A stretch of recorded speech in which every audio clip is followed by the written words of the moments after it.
This how to 1 minute will show you how to bulk edit product price on Shopify.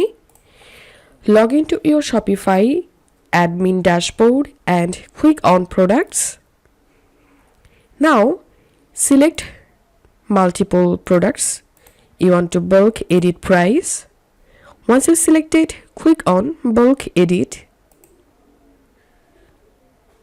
Now click on columns and here only select base price. Now select all prices from here and give the price that you want to set and hit enter. As you can see, all product price have been changed.